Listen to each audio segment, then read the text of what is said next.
আসসালামু আলাইকুম। শুরুতে আপনারা এই ভিডিওটা আগে দেখেন, তারপরে আমি কিছু বলতেছি। সবুজের দোকানে গেছিলাম একটা ছবি তুলতে। আমি কি আর জানতাম তার বাইক আরো দূরে বাইক করে দিব।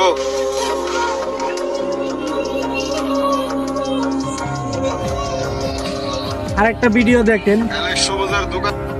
অ্যালেক্স সবুজের লগে দেখা করলাম, সে আমার সাপোর্ট করে নাই।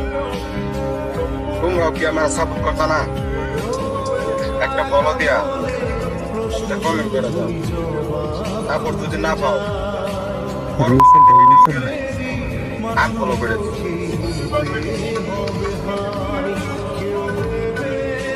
তো এখন আমার কথা হলো, আমিও কিছুদিন আগে অ্যালেক্স সুজে গেছিলাম, পরে একটু ভিডিও করতে চাইছিলাম আর একটা ছবি তুলতে চাইছিলাম। তো ও প্রথম অবস্থায় আমারে মানা করছে যে না, ফ্রিতে এইভাবে হবে না। ডাইরেক্ট কথা বলছে ফ্রিতে এইভাবে হবে না। পরে কি করছি, 2000 টাকা দিয়ে এক জোড়া ক্যাশ কিনছি, পরে ভিডিও করছি, পরে ছবি তুলতে দিছি। তার মানে কি, ও ওর স্বার্থটা খুঁজছে। এরকম এই যে এর মতো আমার মতো অনেক লোকের কাছে ও খুব খারাপ ব্যবহার করছে। তাই আমি চাই সবাই ওরে বয়কট করেন। বয়কট অ্যালেক্স সবুজ। পাবলিকের মনে এত কষ্ট দিছে, ওরে আর এনে খাওয়া নেই। ভালো থাকবেন।